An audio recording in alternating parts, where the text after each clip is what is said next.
ವಿದ್ಯಾರ್ಥಿಗಳೇ, ನಮ್ಮ ಪರಿಸರ ಈ ಪಾಠದಲ್ಲಿನ ಭಾಗ 2 ಅದರ ಬಗ್ಗೆ ಈಗ ನಾವು ತಿಳಿದುಕೊಳ್ತಾ ಹೋಗೋಣ. ಕಳೆದ ತರಗತಿಯಲ್ಲಿ ನೀವು ಪರಿಸರ ವ್ಯವಸ್ಥೆ, ಪರಿಸರ ವ್ಯವಸ್ಥೆಯಲ್ಲಿನ ವಿಧಗಳು, ನೈಸರ್ಗಿಕ ಪರಿಸರ ವ್ಯವಸ್ಥೆ ಮತ್ತು ಕೃತಕ ಪರಿಸರ ವ್ಯವಸ್ಥೆ ಹಾಗೂ ಜೀವಿಗಳು ಪರಿಸರದಲ್ಲಿನ ಜೀವಾಧಾರ ಶಕ್ತಿಯನ್ನು ಪಡೆಯುವಂತಹ ಅನುಗುಣವಾಗಿ ಅವುಗಳ ವರ್ಗೀಕರಣವಾದಂತಹ ಉತ್ಪಾದಕರು, ಭಕ್ಷಕರು, ವಿಘಟಕಗಳು ಇವುಗಳು ಮತ್ತು ಅವುಗಳಿಗೆ ಸಂಬಂಧಿಸಿದಂತಹ ಉದಾಹರಣೆಯನ್ನ ಮತ್ತು ಅವುಗಳ ಕಾರ್ಯವನ್ನ ತಿಳಿದುಕೊಂಡಿದ್ದೀರಾ. ಅಲ್ಲದೆ ಪರಿಸರದಲ್ಲಿ ಕಂಡುಬರುವಂತಹ ಆಹಾರ ಸರಪಳಿಗಳ ಬಗ್ಗೆಯೂ ಸಹ ಉದಾಹರಣೆಯೊಂದಿಗೆ ನೀವು ತಿಳಿದುಕೊಂಡಿದ್ದೀರಿ. ಈ ದಿನ ನಾವು ಆಹಾರ ಜಾಲ ಅನ್ನೋದ್ರ ಬಗ್ಗೆ ತಿಳಿದುಕೊಳ್ತಾ ಹೋಗೋಣ. ಯಾವುದ್ರ ಬಗ್ಗೆ ತಿಳಿಯೋಣ? ಆಹಾರ ಜಾಲ. ಪರಿಸರ ವ್ಯವಸ್ಥೆಯಲ್ಲಿ ಜೀವಿಗಳು ಶಕ್ತಿಯನ್ನ ಪಡಿಬೇಕು ಅನ್ನುವಂತಹದ್ದಾದ್ರೆ, ಹಾಗಾಗಿ ಪ್ರತಿಯೊಂದು ಜೀವಿಯೂ ಸಹ ಏನಾಗ್ತಾ ಇರುತ್ತೆ, ಉತ್ಪಾದಕರನ್ನ ಪ್ರತ್ಯಕ್ಷವಾಗಿ ಅಥವಾ ಪರೋಕ್ಷವಾಗಿ ಭಕ್ಷಕಗಳು ಅವಲಂಬಿಸಿರುತ್ತೆ. ಈ ರೀತಿಯಾಗಿ ಆಹಾರ ಸರಪಳಿ ಉಂಟಾಗಿರುತ್ತೆ. ಇಂತಹ ಆಹಾರ ಸರಪಳಿ ಏನಿದೆ, ಆ ಆಹಾರ ಸರಪಳಿ ಪರಿಸರ ವ್ಯವಸ್ಥೆಯಲ್ಲಿ ಕೇವಲ ಒಂದೇ ಒಂದು ಆಹಾರ ಸರಪಳಿ ಇರಲಿಕ್ಕೆ ಸಾಧ್ಯವೇ ಇಲ್ಲ. ಹಾಗಾಗಿ ಪರಿಸರ ವ್ಯವಸ್ಥೆಯಲ್ಲಿ ಅನೇಕ ಆಹಾರ ಸರಪಳಿಗಳು ಕಂಡುಬರುವಂತಹದ್ದಾಗಿದೆ. ಇಂತಹ ಅನೇಕ ಆಹಾರ ಸರಪಳಿಗಳು ಪರಿಸರ ವ್ಯವಸ್ಥೆಯಲ್ಲಿ ಇದ್ದಾಗ ಪ್ರತಿಯೊಂದು ಆಹಾರ ಸರಪಳಿಯಲ್ಲಿರುವಂತಹ ಯಾವುದೋ ಒಂದು ನಿರ್ದಿಷ್ಟ ಪ್ರಭೇದದ ಮೂಲಕ ಒಂದು ಆಹಾರ ಸರಪಳಿಗೂ ಮತ್ತು ಮತ್ತೊಂದು ಆಹಾರ ಸರಪಳಿಗಳ ನಡುವೆ ಒಂದು ಅಂತರ್ ಸಂಬಂಧ ಏರ್ಪಡುತ್ತೆ. ಈ ರೀತಿಯಲ್ಲಿ ಅಂತರ್ ಸಂಬಂಧ, ವಿಭಿನ್ನ ಆಹಾರ ಸರಪಳಿಗಳ ನಡುವೆ ಅಂತರ್ ಸಂಬಂಧ ಏರ್ಪಡುವಿಕೆಯ ಮೂಲಕ ಒಂದು ವ್ಯವಸ್ಥಿತವಾದಂತಹ ಆಹಾರ ಸರಪಳಿಯ ಒಂದು ಜಾಲ ನಿರ್ಮಾಣ ಆಗುತ್ತೆ. ಅದನ್ನೇ ನಾವೇನಂತ ಹೇಳಿ ಕರಿತೀವಿ ಮಕ್ಕಳೇ? ಆಹಾರ ಜಾಲ. ಹಾಗಾದ್ರೆ ಆಹಾರ ಜಾಲ ಅಂತ ಹೇಳಿದ್ರೆ ಇಷ್ಟೆಲ್ಲ ಹೇಳ್ಬೇಕಂತ ಹೇಳಿದ್ರೆ ಏನಿಲ್ಲ, ನೀವು ಆಹಾರ ಸರಪಳಿಗಳ ನಡುವೆ ಇರುವಂತಹ ಅಂತರ್ ಸಂಬಂಧದ ಮೂಲಕ ಒಂದು ಏರ್ಪಡುವಂತಹ ಜಾಲವನ್ನ ಆಹಾರ ಜಾಲ ಅಂತ ಹೇಳಿ ಕರಿತೀವಿ ಅನ್ನುವಂಥದ್ದನ್ನ ಬರೆದ್ರೆ ಸಾಕು. ಹಾಗಾದ್ರೆ ಆಹಾರ ಜಾಲ ಅನ್ನುವಂತಹದ್ದು ಆಹಾರ ಸರಪಳಿಗಳು ಅಂತರ್ ಸಂಬಂಧವನ್ನ ಹೊಂದೋದ್ರ ಮೂಲಕ ಹೇಗೆ ಆಹಾರ ಜಾಲವನ್ನ ಉಂಟು ಮಾಡುತ್ತೆ ಎನ್ನುವಂತಹದ್ದನ್ನ ಈಗ ನೀವು ಇಲ್ಲಿ ವೀಕ್ಷಣೆ ಮಾಡಬಹುದು. ಆಹಾರ ಜಾಲವನ್ನ ಈಗ ನೀವು ವೀಕ್ಷಣೆ ಮಾಡ್ತಾ ಇದ್ದೀರಾ. ಈ ಆಹಾರ ಜಾಲದಲ್ಲಿ ಅನೇಕ ಆಹಾರ ಸರಪಳಿಗಳಿವೆ. ನೋಡ್ತಾ ಇದ್ದೀರಾ ನೀವು? ಆಹಾರ ಜಾಲದಲ್ಲಿ ಅನೇಕ ಆಹಾರ ಸರಪಳಿಗಳಿವೆ. ಆ ಆಹಾರ ಸರಪಳಿಗಳಲ್ಲಿ ಪ್ರಾರಂಭದಲ್ಲಿ, ಪ್ರತಿಯೊಂದು ಆಹಾರ ಸರಪಳಿಯ ಪ್ರಾರಂಭದಲ್ಲಿ ಯಾರಿದ್ದಾರೆ? ಉತ್ಪಾದಕರಿದ್ದಾರೆ. ಆ ನಂತರ ಪ್ರಾಥಮಿಕ ಭಕ್ಷಕರು, ದ್ವಿತೀಯಕ ಭಕ್ಷಕರು, ತೃತೀಯಕ ಭಕ್ಷಕರು ಕೆಲವು ಆಹಾರ ಸರಪಳಿಗಳಲ್ಲಿ ಕಾಣ್ತಾ ಇದ್ದೀರಾ. ಕೆಲವು ಆಹಾರ ಸರಪಳಿಗಳಲ್ಲಿ ಪ್ರಾಥಮಿಕ ಮತ್ತು ದ್ವಿತೀಯಕ ಭಕ್ಷಕರನ್ನ ಮಾತ್ರ ಕಾಣ್ತಾ ಇದ್ದೀರಾ. ಹಾಗಾಗಿ ಇಲ್ಲಿ ಯಾವುದೋ ಒಂದು ಭಕ್ಷಕರ, ಪ್ರತಿಯೊಂದು ಆಹಾರ ಸರಪಳಿಯಲ್ಲಿ ಪ್ರಾಥಮಿಕ ಅಥವಾ ದ್ವಿತೀಯಕ ಭಕ್ಷಕರ ನಡುವೆ ಒಂದು ಅಂತರ್ ಸಂಬಂಧ ಉಂಟಾಗಿ ಅಲ್ಲಿ ಜಾಲ ಒಂದು ರೂಪುಗೊಂಡಿದೆ. ಆ ಜಾಲ ರೂಪುಗೊಂಡಿರುವಂತಹ ಜಾಲವನ್ನೇ ನಾವೇನಂತ ಹೇಳಿ ಕರಿತೀವಿ ಮಕ್ಕಳೇ? ಆಹಾರ ಜಾಲ ಅಂತ ಹೇಳಿ ಕರಿತೀವಿ. ಈ ಆಹಾರ ಜಾಲದಲ್ಲಿ ಆಹಾರ ಸರಪಳಿಗಳ ಉದ್ದ ಮತ್ತು ಸಂಕೀರ್ಣತೆಯಲ್ಲಿ ಬಹಳ ವ್ಯತ್ಯಾಸ ಕಂಡುಬರುತ್ತೆ. ಪ್ರತಿಯೊಂದು ಜೀವಿಗಳು ಸಾಮಾನ್ಯವಾಗಿ ಅನೇಕ ಜೀವಿಗಳಿಂದ ತಿನ್ನಲ್ಪಡುತ್ತೆ, ಅಥವಾ 2 ಅಥವಾ ಹೆಚ್ಚು ವಿಧದ ಜೀವಿಗಳಿಂದಲಂತೂ ತಿನ್ನಲ್ಪಟ್ಟೇ ಪಡುತ್ತೆ ಅನ್ನುವಂತಹದ್ದನ್ನು ನೀವು ಅಲ್ಲಿ ಆಹಾರ ಜಾಲದಲ್ಲಿರುವ ಆಹಾರ ಸರಪಳಿಯ ಮೂಲಕ ನೋಡಬಹುದು. ಈ ರೀತಿಯ ಈ ಸಂಬಂಧವನ್ನ ಆಹಾರ ಜಾಲ ಅಂತ ಹೇಳಿ ಕರೀತಾರೆ. ಆಹಾರ ಜಾಲದಲ್ಲಿ ಅನೇಕ ಆಹಾರ ಸರಪಳಿಗಳಿದ್ದು ಪ್ರತಿಯೊಂದು ಜೀವಿಗಳು ಸಾಮಾನ್ಯವಾಗಿ ಅನೇಕ ಜೀವಿಗಳಿಂದ ತಿನ್ನಲ್ಪಡುತ್ತೆ, ಅಥವಾ 2 ಅಥವಾ ಹೆಚ್ಚು ಜೀವಿಗಳಿಂದ ತಿನ್ನಲ್ಪಡೋದ್ರಿಂದ, 2 ಅಥವಾ ಹೆಚ್ಚು ವಿಧದ ಜೀವಿಗಳಿಂದ ತಿನ್ನಲ್ಪಡೋದ್ರಿಂದ ಆಹಾರ ಸರಪಳಿಗಳ ನಡುವೆ ಒಂದು ಅಂತರ್ ಸಂಬಂಧ ಏರ್ಪಟ್ಟು ಜಾಲ ನಿರ್ಮಾಣವಾಗಿರುವುದನ್ನು ನೀವು ಕಾಣ್ತಾ ಇದ್ದೀರಾ. ಇದನ್ನೇ ಆಹಾರ ಜಾಲ ಅಂತ ಹೇಳಿ ಕರಿತೀವಿ. ಈ ಆಹಾರ ಜಾಲ ಅಥವಾ ಆಹಾರ ಸರಪಳಿಯ ಮೇಲಿನ ಪೋಷಣಾ ಸ್ತರಗಳನ್ನು ನೀವು ಹೋದಾಗೆ ಅಲ್ಲಿ ಕನಿಷ್ಠ ಸಂಖ್ಯೆಯ ಜೀವಿಗಳು ಸಹ ಇರುವಂತಹದ್ದನ್ನು ನೀವು ಅಲ್ಲಿ ಗಮನಿಸಬಹುದು. ಯಾಕೆ ಮೇಲಿನ ಪೋಷಣಾ ಸ್ತರಗಳಿಗೆ ಹೋದ ಹಾಗೆ ಕಡಿಮೆ ಸಂಖ್ಯೆಯ ಜೀವಿಗಳು ಕಂಡುಬರುತ್ತೆ ಅನ್ನುವಂಥದ್ದನ್ನ ನೋಡೋಣ. ಪರಿಸರ ವ್ಯವಸ್ಥೆಯಲ್ಲಿನ ಎಲ್ಲ ಹಸಿರು ಸಸ್ಯಗಳು ತಮ್ಮ ಎಲೆಗಳ ಮೇಲೆ ಬೀಳುವ ಸೂರ್ಯನ ಶಕ್ತಿಯ ಕೇವಲ 1% ಮಾತ್ರ ಸೆರೆ ಹಿಡಿದು ಆಹಾರ ಶಕ್ತಿಯಾಗಿ ಪರಿವರ್ತಿಸುತ್ತೆ. ಪ್ರಾಥಮಿಕ ಭಕ್ಷಕರು ಹಸಿರು ಸಸ್ಯಗಳನ್ನು ತಿಂದಾಗ ಹೆಚ್ಚಿನ ಪ್ರಮಾಣದ ಶಕ್ತಿಯು ಶಾಖವಾಗಿ ಪರಿಸರದಲ್ಲಿ ಕಳೆದು ಹೋಗುತ್ತೆ. ಸ್ವಲ್ಪ ಪ್ರಮಾಣದ ಶಕ್ತಿಯನ್ನ ಜೀರ್ಣಕ್ರಿಯೆ ಮತ್ತು ಕೆಲಸ ಮಾಡಲು ಬಳಸಿಕೊಳ್ಳುತ್ತೆ ಮತ್ತು ಸ್ವಲ್ಪ ಭಾಗವನ್ನು ಬೆಳವಣಿಗೆ ಮತ್ತು ಸಂತಾನೋತ್ಪತ್ತಿಗೆ ಬಳಸಿಕೊಳ್ಳುತ್ತವೆ. ಇನ್ನು ಉಳಿದ ಆಹಾರದ ಸರಾಸರಿ 10% ಭಾಗ ತನ್ನದೇ ದೇಹ ಕಣವಾಗಿ ಮಾರ್ಪಾಟಾಗುತ್ತೆ ಹಾಗೂ ಮುಂದಿನ ಹಂತದ ಭಕ್ಷಕರಿಗೆ ಲಭ್ಯವಾಗುತ್ತೆ. ಇದನ್ನ 10% ಅಂಶ ಅನ್ನುವಂಥದ್ದಾಗಿ ಹೇಳ್ಬೋದು. ಅಥವಾ ಪ್ರತಿ ಹಂತದಲ್ಲಿ ಹಿಂದಿನ ಹಂತದಲ್ಲಿ ಕಂಡುಬರುವ ಕೇವಲ 10% ಶಕ್ತಿ ಮಾತ್ರ ಲಭ್ಯವಾಗುತ್ತೆ ಅನ್ನುವಂತಹದ್ದನ್ನ ನಾವು ಇಲ್ಲಿ ತಿಳಿಯಬಹುದಾಗಿದೆ.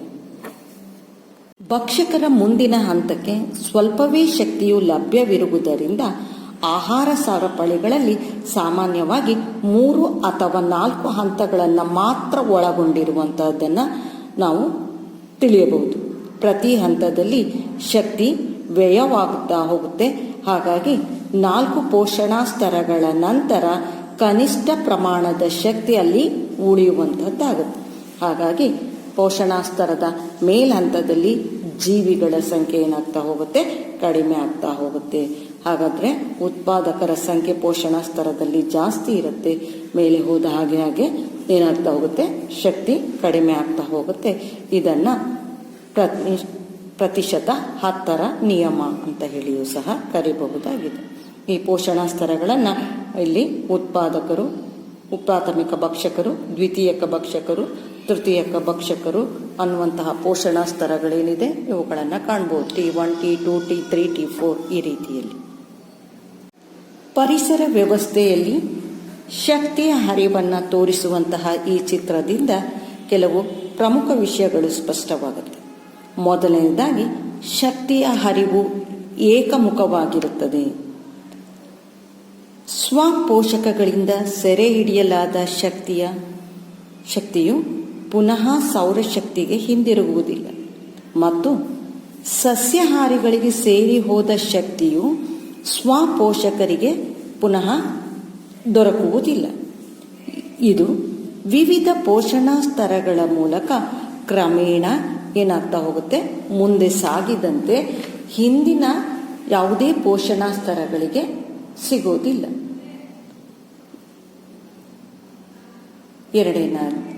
ಎರಡನೆಯದಾಗಿ ಪ್ರತಿಯೊಂದು ಪೋಷಣಾ ಸ್ತರದಲ್ಲಿ ಲಭ್ಯವಿರುವ ಶಕ್ತಿಯು ಪ್ರತಿ ಹಂತದಲ್ಲಿಯ ಶಕ್ತಿಯ ನಷ್ಟದಿಂದ ಕ್ರಮೇಣ ಕಡಿಮೆಯಾಗ್ತಾ ಹೋಗುತ್ತೆ.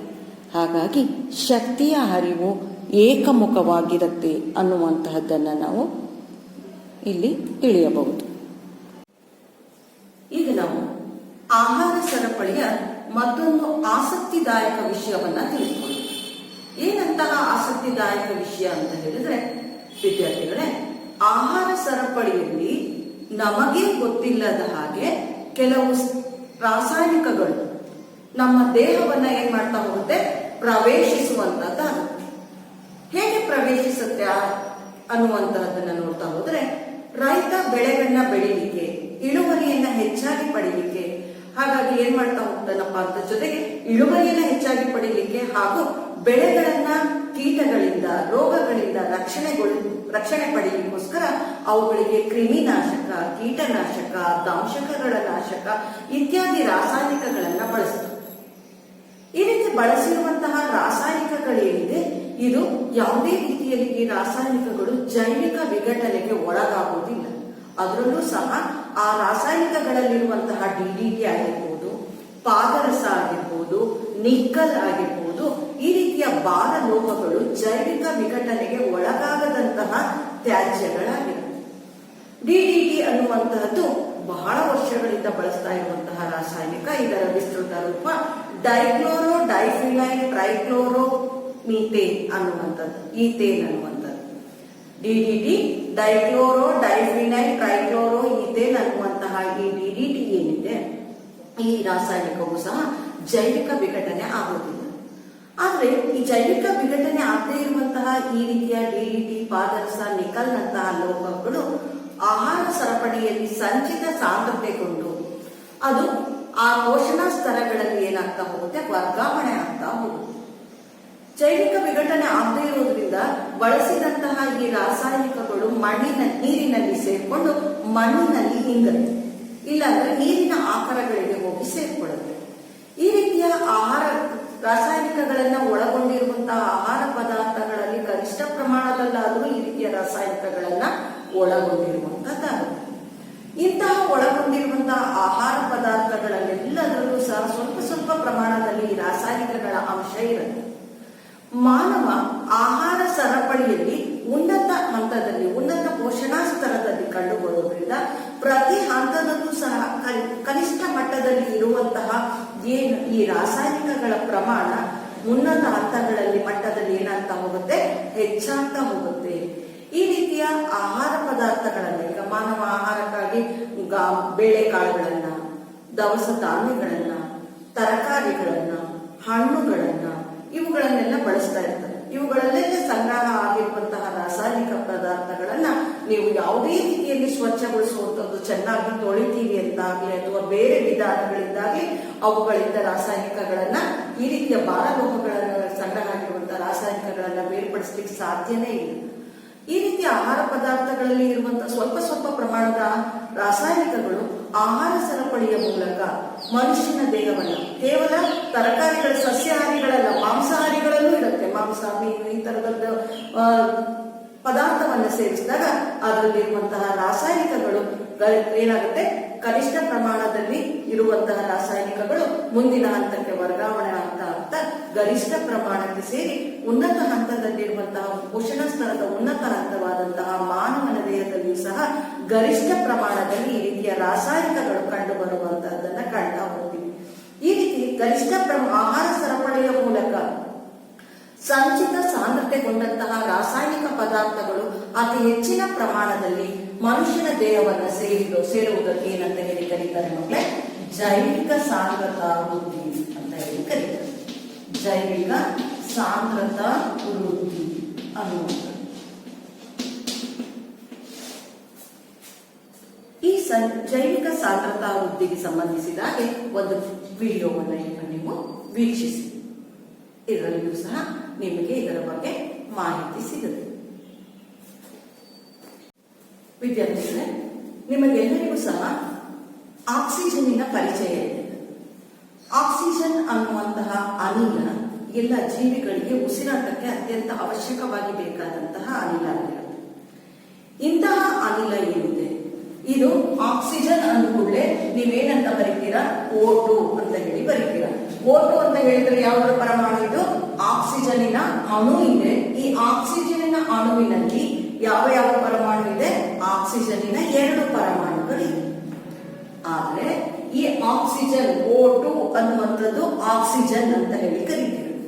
ಇದೇ ರೀತಿಯ ಆಕ್ಸಿಜನ್ಗೆ ಇನ್ನು ಒಂದು ಪರಮಾಣು ಸೇರಿದಾಗ ಅದೇನಾಗುತ್ತೆ, ಒಂದು ಪರಮಾಣು ಸೇರಿದಾಗ ಅದು O3 ಅನ್ನುವಂತಹ ಒಂದು ಅಣು ಆಗುತ್ತೆ.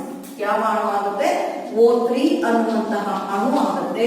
ಇದನ್ನೇ ನಾವೇನಪ್ಪ ಅಂತ ಹೇಳಿ ಕರಿತೀವಪ್ಪ ಅಂತ ಹೇಳಿದ್ರೆ, ಇದನ್ನ ನಾವು ಏನು ಓಝೋನ್.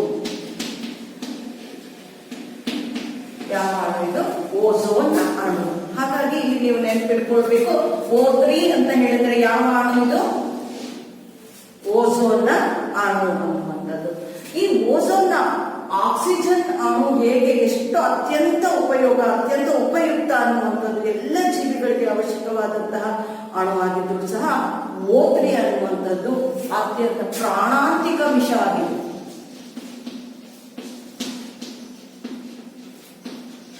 O3 ಅಂದ್ರೆ ಯಾವ್ದು ಹೇಳಿ? ಓಝೋನ್.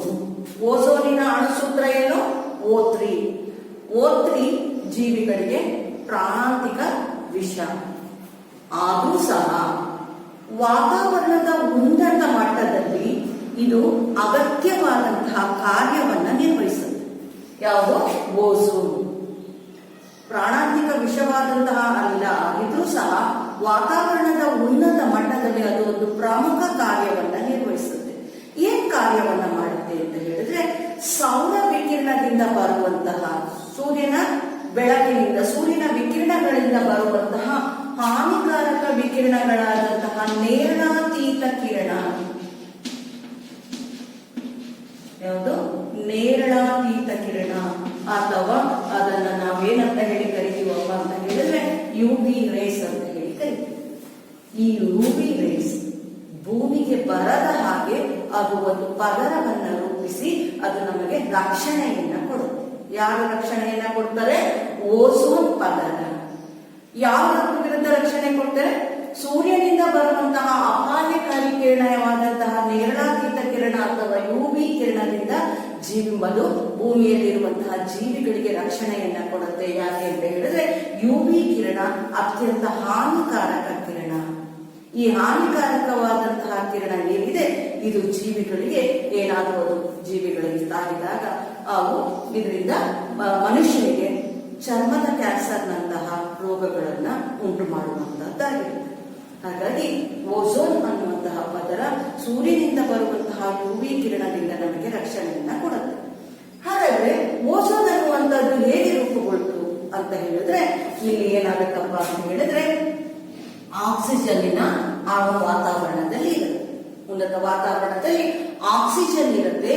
ಈ ಆಕ್ಸಿಜನ್ ಮೇಲೆ ಯುವಿ ಕಿರಣ ಬಿದ್ದಾಗ, ಶಕ್ತಿಶಾಲಿ ಯುವಿ ಕಿರಣ ಬಿದ್ದಾಗ ಆಕ್ಸಿಜನ್ ಅಣು ಏನಾಗುತ್ತಪ್ಪ ಅಂತ ಹೇಳಿದ್ರೆ ಇದು ಆಕ್ಸಿಜನ್ನಿನ 2 ಪರಮಾಣುಗಳಾಗಿ ವಿಭಜನೆ ಆಗುತ್ತೆ.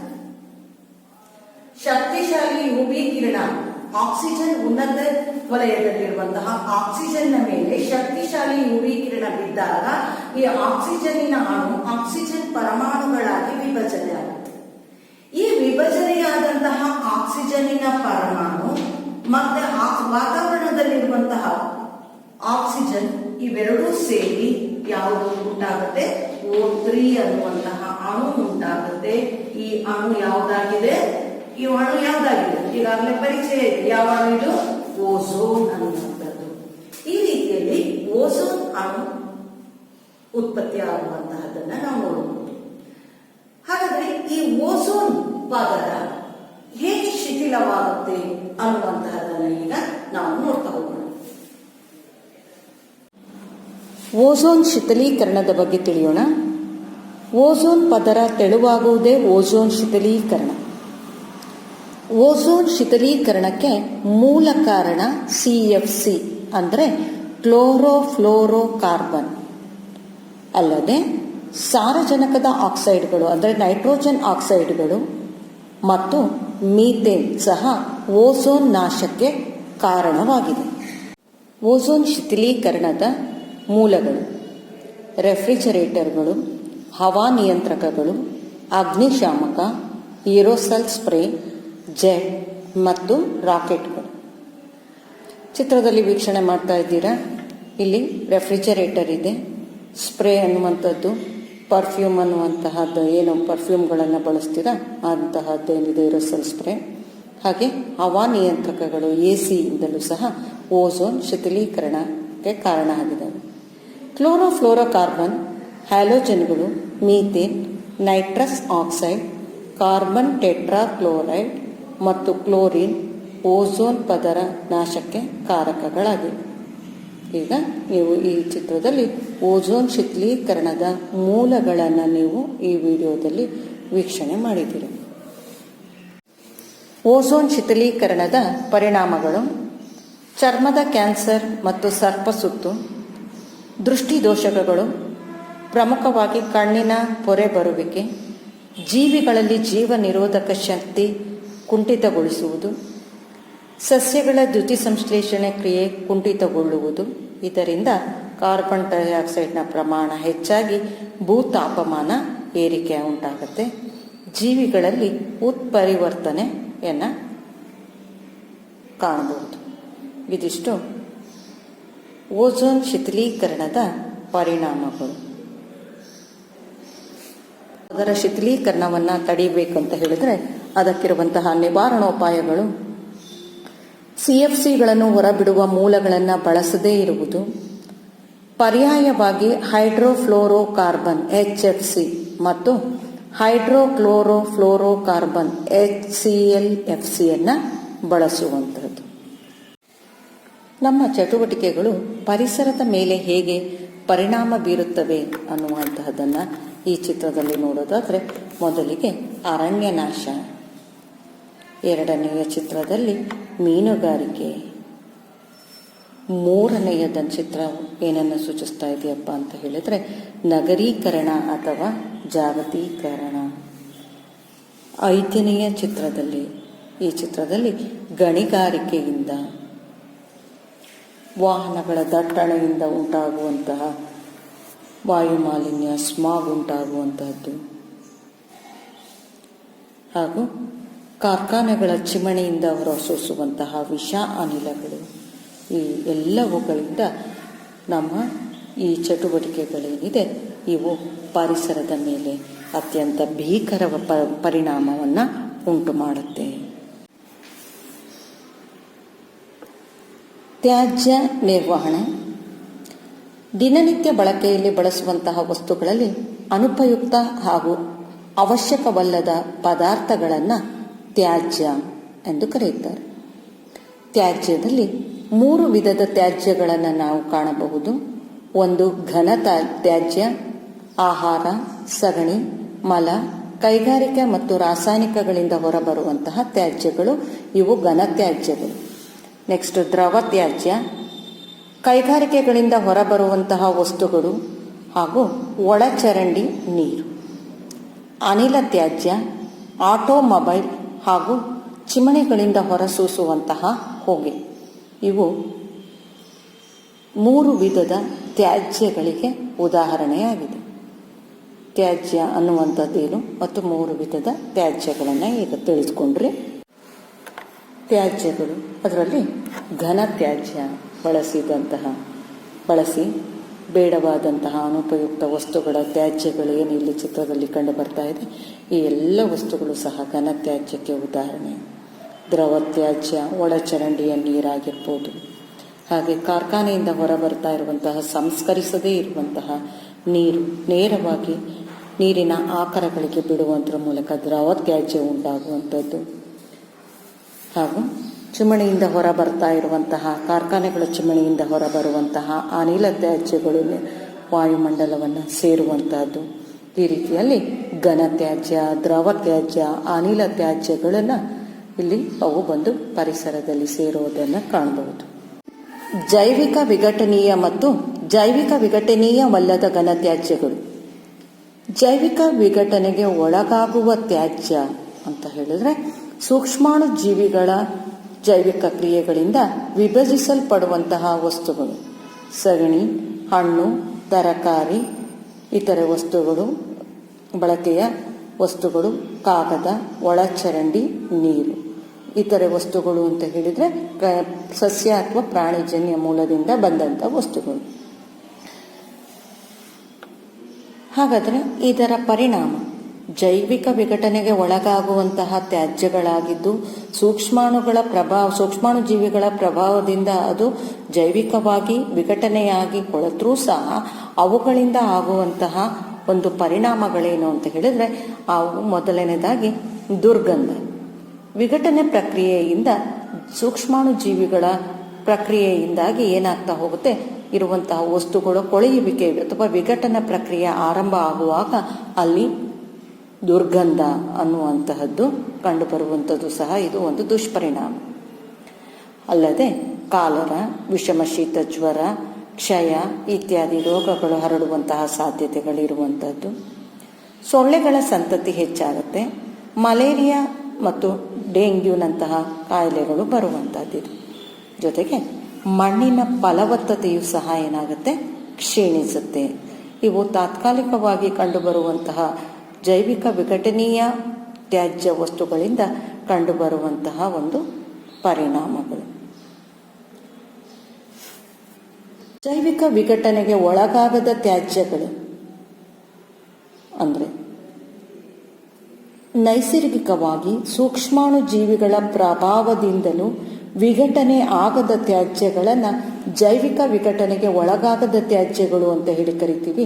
ಉದಾಹರಣೆಗೆ ಪ್ಲಾಸ್ಟಿಕ್, ಗಾಜು, DDT, ಕೈಗಾರಿಕಾ ರಾಸಾಯನಿಕಗಳು ಮತ್ತು ಭಾರ ಲೋಹಗಳು. ಈ ರೀತಿಯ ಪರಿಸರದಲ್ಲಿ ಜೈವಿಕ ವಿಘಟನೆಗೆ ಒಳಗಾಗದೆ ಉಳಿದಿರುವಂತಹ ತ್ಯಾಜ್ಯಗಳೇನಿದೆ ಅವುಗಳಿಂದ ಆಗುವಂತಹ ದುಷ್ಪರಿಣಾಮಗಳೇನು ಅಂತ ಹೇಳಿದರೆ ಜೈವಿಕ ಸಂವರ್ಧನೆ. ಆಹಾರ ಸರಪಳಿಯಲ್ಲಿ ಅದು ಮುಂದಿನ ಪೋಷಣಾ ಸ್ತರಗಳಲ್ಲಿ ಅದರ ಪ್ರಮಾಣ ಏನಾಗ್ತಾ ಹೋಗುತ್ತೆ, ಹೆಚ್ಚಾಗ್ತಾ ಹೋಗುವಂಥದ್ದಾಗಿರುತ್ತೆ. ಎರಡನೇದು, ಮಣ್ಣಿನ ಆಮ್ಲೀಯತೆ ಅಥವಾ ಪ್ರತ್ಯಾಮ್ಲೀಯತೆ ಏರುಪೇರಾಗುತ್ತೆ. ಮೂರನೆಯ ದುಷ್ಪರಿಣಾಮ ಮಣ್ಣಿನ ಫಲವತ್ತತೆ ಕಡಿಮೆ ಆಗುವಂಥದ್ದು, ಕ್ಷೀಣಿಸುವುದು.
ನಮ್ಮ ಪರಿಸರ ಕಲಿಕಾಂಶಗಳು ಪರಿಸರ ವ್ಯವಸ್ಥೆ, ಪರಿಸರ ವ್ಯವಸ್ಥೆಯ ಘಟಕಗಳು, ಆಹಾರ ಸರಪಳಿ, ಜೈವಿಕ ಸಂವರ್ಧನೆ, ಓಝೋನ್ ಪದರದ ಶಿಥಿಲಗೊಳ್ಳುವಿಕೆ ಹಾಗೂ ತ್ಯಾಜ್ಯಗಳ ನಿರ್ವಹಣೆ. ಈ ಕಲಿಕಾಂಶಗಳು ಏನು ಇದುವರೆಗೂ ನಾವು ಕಲಿತಿದ್ದೀವಿ, ಇವುಗಳಿಗೆ ಸಂಬಂಧಿಸಿದಂತಹ ಕೆಲವು ಪ್ರಮುಖ ಅಂಶಗಳನ್ನು ನಾವು ಪ್ರಶ್ನೋತ್ತರಗಳ ರೂಪದಲ್ಲಿ ಈಗ ನಾವು ಅಭ್ಯಾಸ ಮಾಡೋಣ. ಅದರಲ್ಲಿದ್ದಂತಹ ಪ್ರಮುಖ ವ್ಯಾಖ್ಯೆಗಳು: ಪರಿಸರ ಜೀವಿಯ ಸುತ್ತಲೂ ಇರುವ ಭೌತಿಕ ಮತ್ತು ಜೈವಿಕ ಅಂಶಗಳನ್ನು ಒಳಗೊಂಡಂತೆ ಪರಿಸರ ಎನ್ನುತ್ತೇವೆ. ಪರಿಸರ ವ್ಯವಸ್ಥೆ ಜೈವಿಕ ಮತ್ತು ಅಜೈವಿಕ ಅಂಶಗಳು ಪರಸ್ಪರ ಪ್ರತಿವರ್ತಿಸುವ ಪರಿಸರದ ನಿರ್ದಿಷ್ಟ ಭಾಗ. ಉತ್ಪಾದಕಗಳು ಹಸಿರು ದ್ಯುತಿ ಸಂಶ್ಲೇಷಣಾತ್ಮಕ ಜೀವಿಗಳು, ಉದಾಹರಣೆ ಸಸ್ಯಗಳು, ನೀಲಿ ಹಸಿರು ಶೈವಲಗಳು ಹಾಗೂ ಸಸ್ಯ ಪ್ಲವಕಗಳು. ಭಕ್ಷಕಗಳು ಆಹಾರಕ್ಕಾಗಿ ಇತರ ಜೀವಿಗಳನ್ನು ಅವಲಂಬಿಸಿರುವ ಜೀವಿಗಳು, ಉದಾಹರಣೆ ಪ್ರಾಣಿಗಳು. ಜೀವಿಗೋಳ ಭೂಮಿಯ ಮೇಲಿರುವ ಎಲ್ಲ ಪರಿಸರ ವ್ಯವಸ್ಥೆಗಳನ್ನು ಒಟ್ಟಾಗಿ ಜೀವಿಗೋಳ ಎನ್ನುತ್ತೇವೆ. ಹಾಗಾಗಿ ಈ ಪರಿಸರ, ನಮ್ಮ ಪರಿಸರ ಪಾಠದಲ್ಲಿನ ಪ್ರಮುಖ ವ್ಯಾಖ್ಯಾನಗಳನ್ನು ನಾವು ಈಗ ನೋಡಿದ್ದೀವಿ. ಯಾವ್ಯಾವುದು ತಿಳಿದುಕೊಂಡಿದ್ದೀವಿ? ಪರಿಸರ, ಪರಿಸರ ವ್ಯವಸ್ಥೆ, ಉತ್ಪಾದಕಗಳು ಮತ್ತು ಉದಾಹರಣೆ, ಭಕ್ಷಕಗಳು. ನೆಕ್ಸ್ಟ್ ಆಹಾರ ಸರಪಳಿ. ಆಹಾರಕ್ಕಾಗಿ ಒಂದನ್ನೊಂದು ಅವಲಂಬಿಸಿರುವ ಜೀವಿಗಳ ಸರಪಳಿ. ಇದು ಆಹಾರ ಶಕ್ತಿಯ ಒಂದು ಪೋಷಣಾ ಸ್ತರದಿಂದ ಇನ್ನೊಂದು ಪೋಷಣಾ ಸ್ತರಕ್ಕೆ ಚಲಿಸುವುದನ್ನು ತೋರಿಸುತ್ತದೆ. ಪೋಷಣಾ ಸ್ತರ ಇದು ಆಹಾರ ಸರಪಳಿಯಲ್ಲಿ ಶಕ್ತಿಯು ಚಲಿಸುವ ಹಂತವಾಗಿದೆ. ಆಹಾರ ಜಾಲವು ಹಲವು ಆಹಾರ ಸರಪಳಿಗಳ ನಡುವಿನ ಸಂಕೀರ್ಣ ಸಂಬಂಧ. ಜೈವಿಕ ಸಂವರ್ಧನೆ. ಹಾನಿಕಾರಕ ರಾಸಾಯನಿಕ ವಸ್ತುಗಳು ಆಹಾರ ಸರಪಳಿಯಲ್ಲಿ ಒಂದು ಪೋಷಣಾ ಸ್ತರದಿಂದ ಮತ್ತೊಂದು ಪೋಷಣಾ ಸ್ತರಕ್ಕೆ ತನ್ನ ಸಾಂದ್ರತೆಯಲ್ಲಿ ಹೆಚ್ಚುತ್ತಾ ಹೋಗುವಂತಹದ್ದು. ಈ ಅಷ್ಟು ಪ್ರಮುಖ ಅಂಶಗಳು: ಆಹಾರ ಸರಪಳಿ, ಪೋಷಣಾ ಸ್ತರ, ಆಹಾರ ಜಾಲ, ಜೈವಿಕ ಸಾಂದ್ರತಾ ವೃದ್ಧಿ. ಉದಾಹರಣೆ: ಜೈವಿಕ ವಿಘಟನೆಗೆ ಒಳಪಡುವ ವಸ್ತುಗಳು: ತರಕಾರಿ ತ್ಯಾಜ್ಯ, ಕಾಗದ, ಮರ, ಸತ್ತ ಪ್ರಾಣಿ. ಜೈವಿಕ ವಿಘಟನೆಗೆ ಒಳಗೊಳ್ಳದ ವಸ್ತುಗಳು: ಪ್ಲಾಸ್ಟಿಕ್, ಗಾಜು, ಸೀಸ, DDT. ಜೈವಿಕ ಘಟಕ: ಸಸ್ಯ, ಪ್ರಾಣಿ, ಸೂಕ್ಷ್ಮಾಣು ಜೀವಿಗಳು. ಅಜೈವಿಕ ಘಟಕಕ್ಕೆ ಉದಾಹರಣೆ: ನೀರು, ಮಣ್ಣು, ಗಾಳಿ, ಬೆಳಕು, ತಾಪ. ನೈಸರ್ಗಿಕ ಪರಿಸರ: ಅರಣ್ಯ, ಕೆರೆಗಳು ಹಾಗೂ ಸರೋವರಗಳು.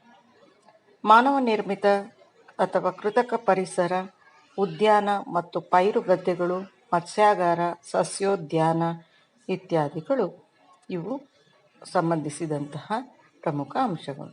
ಈ ಕೆಳಗಿನವುಗಳಿಗೆ ಕಾರಣ ಕೊಡಿ. ಈ ಕೆಳಗಿನ ಆಹಾರ ಸರಪಣಿಯಲ್ಲಿ ಉತ್ಪಾದಕ ಸಸ್ಯಗಳಲ್ಲಿ 4000 ಜೌಲ್ ನಷ್ಟು ಶಕ್ತಿ ಇರುತ್ತದೆ. ಮುಂದಿನ ಪೋಷಣಾ ಸ್ತರದಲ್ಲಿ ಮಿಡತೆ, ಕಪ್ಪೆ, ಹಾವುಗಳಿವೆ.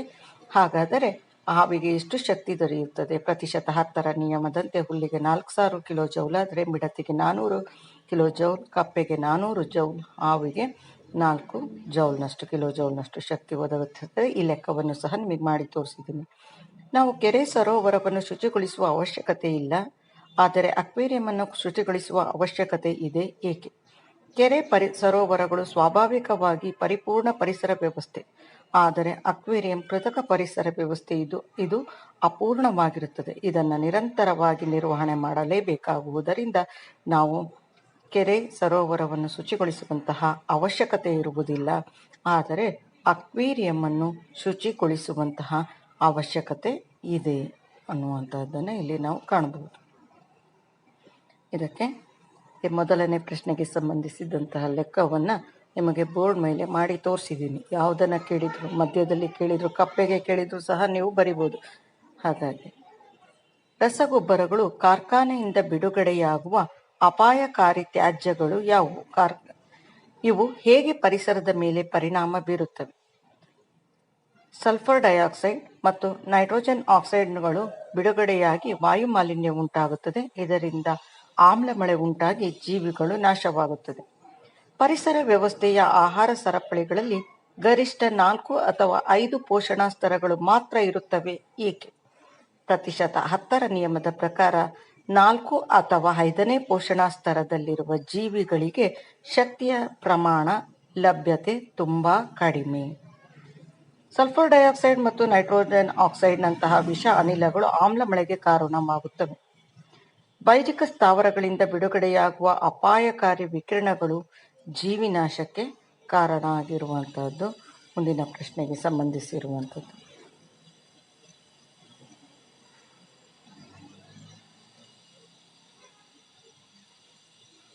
ಜೈವಿಕ ವಿಘಟನೆಗೆ ಒಳಗಾಗುವ ವಸ್ತುಗಳು ಪರಿಸರದ ಮೇಲೆ ಬೀರುವ ದುಷ್ಪರಿಣಾಮಗಳು ಯಾವುವು?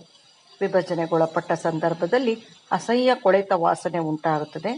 ಅಪಾಯಕಾರಿ ಅನಿಲಗಳಾದ ಮೀಥೇನ್, ಅಮೋನಿಯಾ, ಕಾರ್ಬನ್ ಮತ್ತು ಕಾರ್ಬನ್ ಡೈಆಕ್ಸೈಡ್ ಬಿಡುಗಡೆಯಾಗುತ್ತದೆ. ಓಝೋನ್ ಪದರದ ನಾಶಕ್ಕೆ ಕಾರಣವೇನು? Answer: CFC, chlorofluorocarbon. 4 ಪರಿಸರ ಸ್ನೇಹಿ ಅಭ್ಯಾಸಗಳನ್ನು ಪಟ್ಟಿ ಮಾಡಿ. ಆನ್ಸರ್: ಸಸಿಗಳನ್ನು ನೆಡುವುದು, ಉದ್ಯಾನವನವನ್ನು ನಿರ್ಮಾಣ ಮಾಡುವುದು, ಬಟ್ಟೆ ಬ್ಯಾಗುಗಳನ್ನು ಬಳಸುವುದು, ಪ್ಲಾಸ್ಟಿಕ್ ಬ್ಯಾಗುಗಳನ್ನು ತ್ಯಜಿಸುವುದು, ಸಾವಯವ ಗೊಬ್ಬರವನ್ನು ಹೆಚ್ಚಾಗಿ ಬಳಸುವುದು, ರಸಗೊಬ್ಬರ ಬಳಕೆಯನ್ನು ತ್ಯಜಿಸುವಂತಹದ್ದು, ಜೈವಿಕ ವಿಘಟನೆಗೆ ಒಳಗಾಗುವ ಮತ್ತು ಜೈವಿಕ ವಿಘಟನೆಗೆ ಒಳಗಾಗದ ತ್ಯಾಜ್ಯಗಳನ್ನು ಬೇರ್ಪಡಿಸುವಂಥದ್ದು. ಇದನ್ನು ಸಹ ನಾವು ನಿತ್ಯ ಜೀವನದಲ್ಲೂ ಸಹ ಇವುಗಳನ್ನು ಈ ರೀತಿಯಲ್ಲಿ ವರ್ಗೀಕರಣವನ್ನು ಮಾಡುವಂತಹದ್ದು ಅತ್ಯಂತ. ಜೈವಿಕ ಸಾಂದ್ರತಾ ವೃದ್ಧಿಗೆ ಒಂದು ಸರಳವಾಗಿ ಅರ್ಥ ಆಗುವಂತಹ ರೀತಿಯಲ್ಲಿ ಒಂದು ವಿಡಿಯೋ ಇದೆ, ನೋಡಿ. Have you ever heard the song Big Yellow Taxi? It's one of our favorites. It was originally written and recorded by Joni Mitchell back in the 70s, and there have been a lot of singers who have their own recordings of her song. It's a great song. The song has this verse in it that asks farmers to put away their DDT. You know when you're young and you don't understand a lyric in a song, so you kind of make up what that might mean in your head? Okay, well maybe that's just us. But we didn't really get that lyric until we got older, and now we do. And it's so much more powerful now. So, of course, it deals with science. DDT is a chemical pesticide, and it's called DDT because it stands for this. Yeah, so we're going to call it DDT.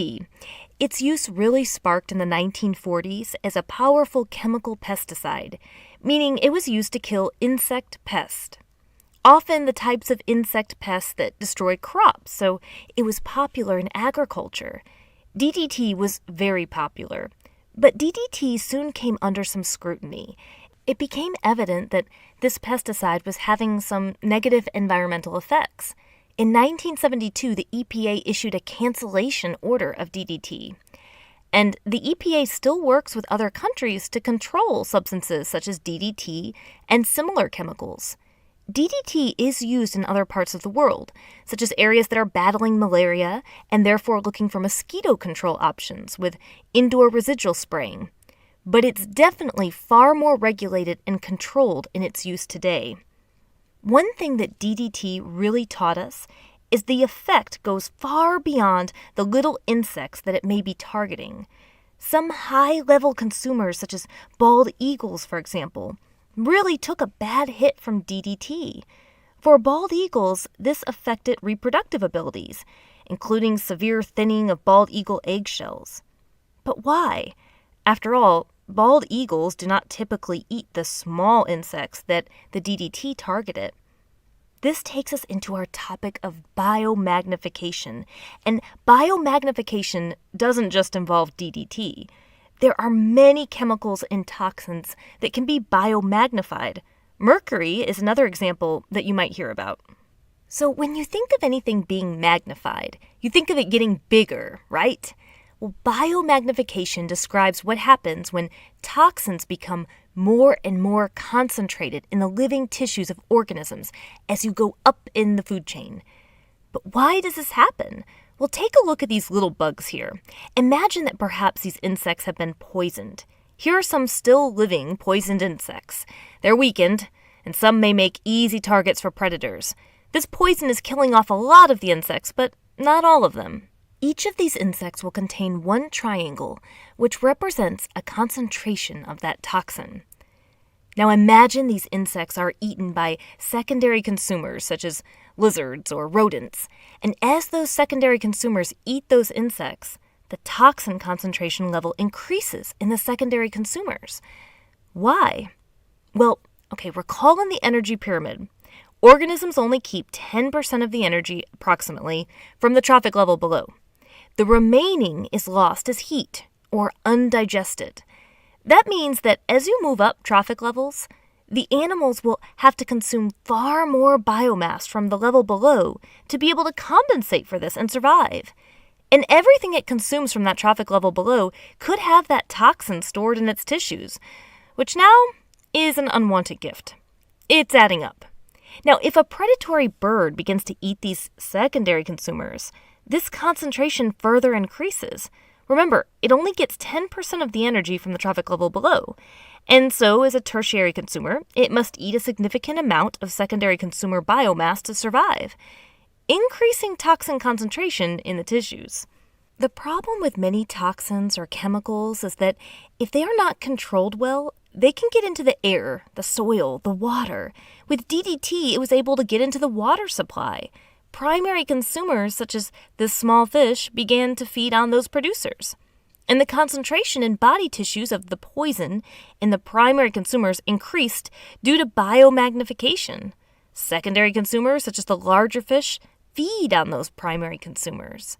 The concentration in body tissues of the poison in the secondary consumers increased due to biomagnification.